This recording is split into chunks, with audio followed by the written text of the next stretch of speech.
Espanhol vai quebrar? Isso é o que tem muita gente falando aí, tá? Não se assuste com isso.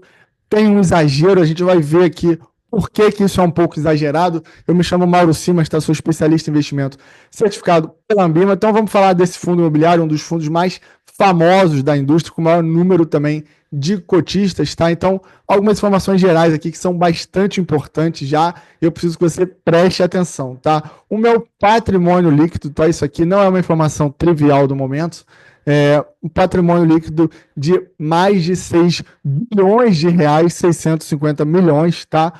A quantidade de cotistas também é importante, você vai entender por quê. Um número de mais de 582 mil cotistas, tá certo? Como a gente já sabe, né, um fundo aí de shopping, beleza, taxa de administração 0,75 ali, taxa de performance 20% do que excedeu ao benchmark. Então, beleza. O principal aqui que a gente vai falar é dessa questão das obrigações do fundo, né? Mas antes, né, vamos falar rapidamente aqui da parte operacional, que ficou até em segundo plano, tá? Todo mundo sabe, né, que em janeiro, né, você tem uma queda, né, já sazonal esperada no faturamento do shopping, né? Porque você vem aí de Black Friday, você vem de Natal, aí junta com o Ano Novo, aí quem tem filho tem que viajar nessa época de férias escolares, que já é mais caro, enfim. E aí é uma gastação de dinheiro, né? Fora os impostos aqui, né? IPTU, IPVA, matrícula da escola, enfim. E aí sobra menos dinheiro para a galera consumir em janeiro nos shoppings, né? Então já é esperado um baque aí, tá certo? Como ele comprou muita coisa, né? Foi bastante agressivo nas aquisições. Na mesma base comparativa, né? Você teve um crescimento ali de vendas em anuai de 3,5 e 2,9, né? Isso só considerando, né, os ativos que ele já teria, né? Se a gente for uma comparação janeiro de 24 com janeiro de 25, tá? Uma outra informação também relevante é que o fundo tem um resultado acumulado não distribuído, já considerando que eles têm ali de fundos, né, do Internacional Guarulhos e o Neomol, de 99 centavos, tá? O fundo distribuiu 92 centavos por cota, tá? O que não é nada mal. E aqui a gente começa um pouco a nossa brincadeira, né? Então, tá aqui o resultado do fundo, né? O fundo distribuiu levemente acima, né, do seu resultado, né, nada tão preocupante nesse primeiro momento, né, e você vê aqui, tá, em termos de receita e despesa, o total da despesa hoje, né, considerando só as despesas ali recorrentes, é de 15%, tá, do total da receita, o que não é um valor, assim, absurdo, tá em linha ali, bem tranquilo, tá, desses 15, né, 9% dessa despesa corresponde à despesa financeira, tá, e aqui, né, a gente sabe que despesa financeira alta no Brasil é bastante complicado, né, que os juros aqui tendem a ser mais para cima do que para baixo durante a maior parte do tempo, né? Como a gente está vendo hoje, talvez um pico ali, já voltou um pouco, mas enfim. E também vale a pena falar, né, que você tem ali uma receita, né, um caixa, né, que ele coloca como renda fixa aqui, pouco mais de 3, porém ele gasta mais aqui em despesa financeira, né? Então você está falando ali de aproximadamente 60% do que ele tem de caixa e o que ele gasta de despesa financeira também é um número que é bom a gente ter em mente, porque aí já descarta, né? Ele, com o que ele tem em caixa e com o rendimento que vem daí, ele não conseguiria pagar a sua despesa financeira, tá? Que seria uma certa comparação ali entre receita financeira contra despesa financeira, mas obviamente, né, esse aqui não é o core business do fundo, o fundo não nasceu para ficar carregando um montante gigante de caixa, é só para a gente ter uma visão ainda mais geral, tá certo? Aqui, então, ele traz, né, ciente de todo essa polêmica ali envolvendo o XPML, ele traz aqui, né, a situação até o encerramento, né, de 2025, então ele tem hoje ali 656 milhões, né, de caixa, aí tem que pagar a terceira parcela do Shopping Jundiaí, terceira parcela do portfólio da Properties e segunda parcela do Praia de Belas, lá no Rio Grande do Sul, tá? Então ele fecharia ali em 2025 com menos 54 milhões, né? Que ele vai ter que arrumar esse valor em algum lugar, tá? E aqui, antes da gente falar, né, do que ele está devendo, né, vale a pena falar também que esse valor aqui em cima, né, que ele colocou de menos 54, não considera, tá, as possíveis correções dos ajustes, né, que já você paga parcelado, em geral, tende a ter pelo menos uma correção pelo IPCA e também os possíveis earn-out, tá, desses recebimentos. No caso do earn-out também é positivo, porque se ele tiver que pagar, evidente que é um custo a mais, mas porém é sinal que a performance dos ativos estão superando aí as expectativas, tá? E também não considera ali custos, né, do ITBI, né, nossa velha burocracia. Vale a pena falar também que ele tem posições líquidas, tá, de outros fundos aí detidos pelo fundo, que ele poderia se desfazer para também tentar pagar, e também não considera, né, o desembolso que vai ter que ser o desenvolvimento do FL Shops, né, uma obra em evolução, que ele vai ter que fazer jus ali aos aportes correspondentes à sua participação, levando em consideração o desenvolvimento da obra, tá? Então, feito tudo isso, né, você tem ali algumas parcelas, né, de obrigações do portfólio, então 630 milhões ainda do portfólio da Sika Properties, 126, 25% do Jundiaí, 179 milhões aqui de do shopping FL Shoppings e do multiuso também da Torre, 17 milhões por 5 do shopping Praia de Belas e 161 milhões do portfólio Alus, tá certo? A gente vai ver essa visão mais consolidada também daqui a pouco, tá? Então, como a gente falou lá em cima, tá? Ele também reforça. O fundo hoje ele tem um patrimônio líquido de mais de 6,6 bilhões de reais, tá? E um total de ativos de 7,2 bilhões de reais, tá? Então, a alavancagem do fundo, né, toda ali corresponde a aproximadamente 560 milhões, né? Isso considerando o prazo todo, não somente o que a gente tem para pagar até o final do ano, que dá ali, né, um loan to value de aproximadamente 7%, né, do fundo. Então não é realmente nada desesperador, dado o tamanho que o fundo tem hoje, né, o tamanho do patrimônio líquido, que evidentemente ele pode se desfazer de algum, e aqui ele traz, né, as possíveis opções que ele tem, né, é a venda, né, de ativos, a gente vai ver no final ali, portfólio por ativo, né, o percentual que ele tem. Outra seria a emissão de cotas, né, que no momento está bastante prejudicado, dado o tamanho do desconto sobre o valor patrimonial, que a gente também vai ver daqui a pouco, e a situação, né, ruim em geral dos mercados de fundos listados, né, então um dos piores momentos da sua história. E outra opção aparece, né, a alavancagem do fundo, que poderia aumentar, tá, para fazer jus, ele podia, né, famosa rolar a dívida, né? Ele vai emitir uma nova, vai pagar o que ele tem, e aí lá na frente ele paga o que ele fez, né? E assim vai rolando a dívida. Ele teria um espaço, né, para fazer isso sem prejudicar, sem ameaçar a existência do fundo. Então, não, né? O fundo ele está longe de ter um risco de quebrar. Agora, claro, tem esse desafio aí, pode, né, ter impactos, né, para o médio prazo ali do fundo, sem dúvida, tá?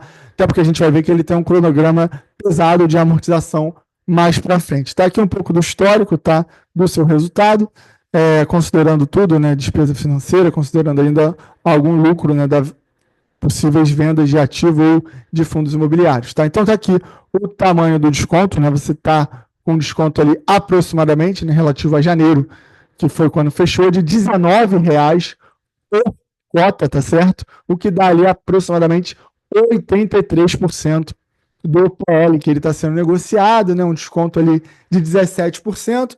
Se você considerar também esses desafios, né, por conta da alavancagem que ele tem, se você considerar que o mercado todo está negociando praticamente com desconto, se você considerar que as empresas de shopping, as melhores empresas, né, de shopping que a gente tem no Brasil, estão negociando a múltiplos extremamente descontados, né?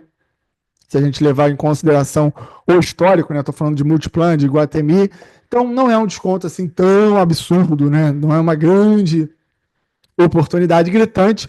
Por outro lado, também não é um desconto desprezível, né? É um desconto que dá ali um certo conforto, uma certa segurança, né? Que aceita ali algum desaforo, né, a esse preço, tá certo? Então aqui um pouco mais da visão da carteira, né? Então 3,2 em caixa, 91 imóveis, né, 1,5 CRI conversível, 3,9 em fundos imobiliários, né? Tá aqui um pouco dos ativos do fundo.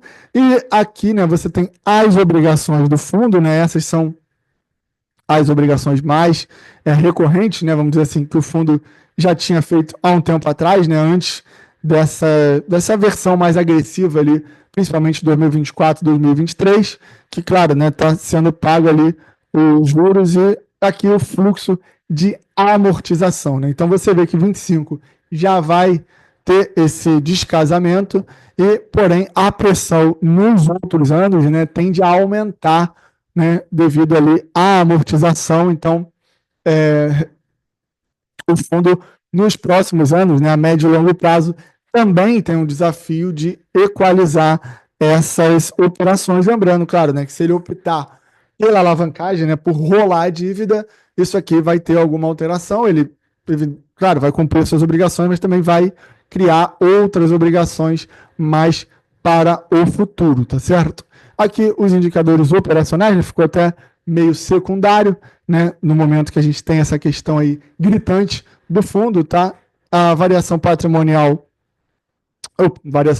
não, o NOI caixa aqui, variação anual, né, fechou em menos 6,4, tá?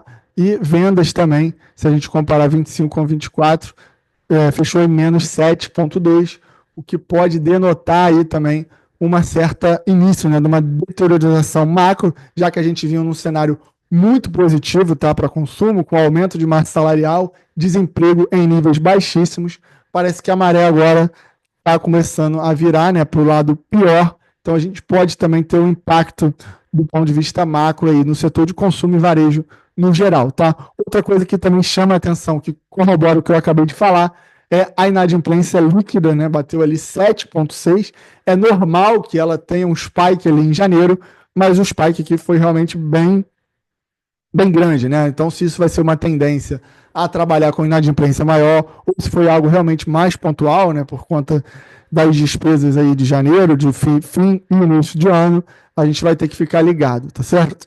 Então, né, você vê que aqui a parte de vendas por metro quadrado, ela foi menor aqui em 24 para 25, tá?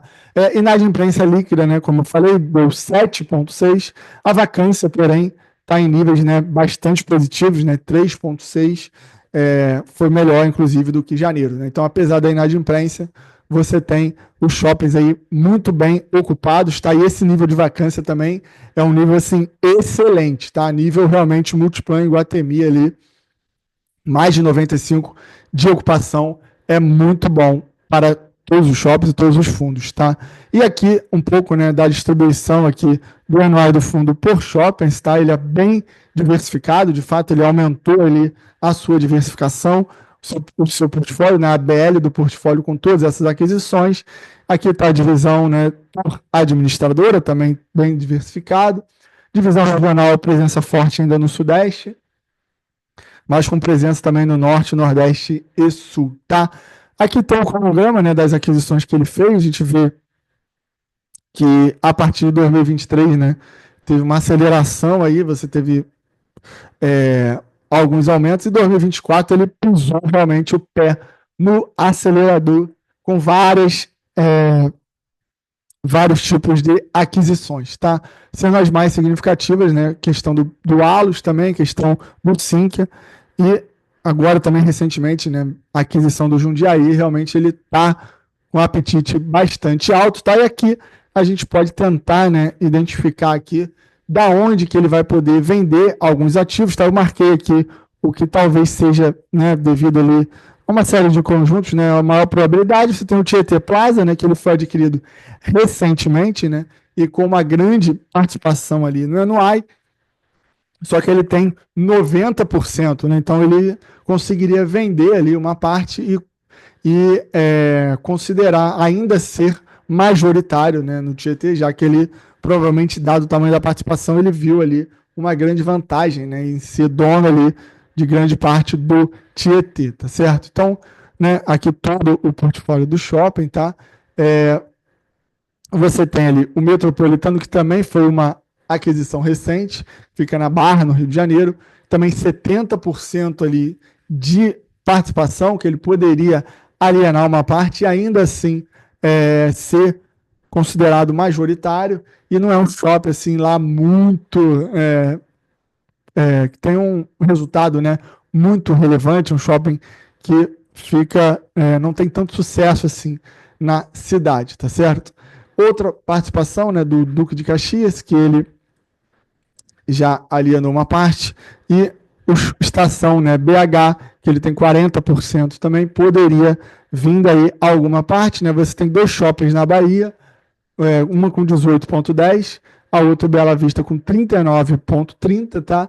Que ele poderia, de repente, né, vender ali uma das 2 participações e continuar, né, com a presença nos estados, né? Não sei se faz sentido necessariamente ter 2 shoppings ali na Bahia. Você tem o próprio Natal com 45%, né, que ele também é uma quantidade relevante, que ele poderia fazer uma venda total ou parcial, e aí também, né, economiza um pouco dessa questão administrativa de custo, né, que também quanto mais diversificação geográfica, mais você vai ter que aumentar, né, o seu custo administrativo, porque eventualmente você vai ter que ir lá visitar, acompanhar, né, ver como é que está realmente a operação no shopping loco, né? Claro que você pode fazer reuniões, né, online, mas, né, shopping, né, negócio físico, você, né, precisa de alguma forma ir lá também, tá? Você tem o Shopping Estação de Curitiba, também poderia ser uma forma também de reduzir um pouco mais, né, essa dispersão geográfica, com 35% da alocação, então pode, né, ser um possível candidato aí. O Shopping Ponta Negra também, né, para reduzir a participação geográfica, você tem ali uma participação majoritária, tá? Fica em Manaus, e também poderia ser uma fonte ali de recursos numa possível venda, tá? Agora, isso tudo, claro, né, depende de encontrar um comprador, né? Então você tem as empresas de shoppings provavelmente não vão estar interessadas, tá certo? Porque elas estão ali, algumas delas se desfazendo de alguns dos portfólios, né, racionalizando e realmente buscando a qualidade, né, ativos ali mais prêmios. Os fundos imobiliários estão com dificuldade de captar, né? Você teve grandes fundos, né, que ainda estão com obrigações, né, como o fundo de shopping da Capitânia tem obrigações, o VISC, né, que é outro grande fundo de shopping, também tem lá suas obrigações, seus desafios. Então, realmente, fica mais difícil encontrar um comprador ali para fazer um grande saldão, né, de venda. Você, em geral, né, você vai ter que depender mais do seu sócio, que provavelmente tem um direito de preferência na aquisição desses ativos, dele querer subir ali suas participações, tá certo? Então, por hoje era isso, tá, pessoal? Falamos do XPMOL, ele, claro, né, não tem um risco de quebrar, isso é meio sensacionalismo, tá?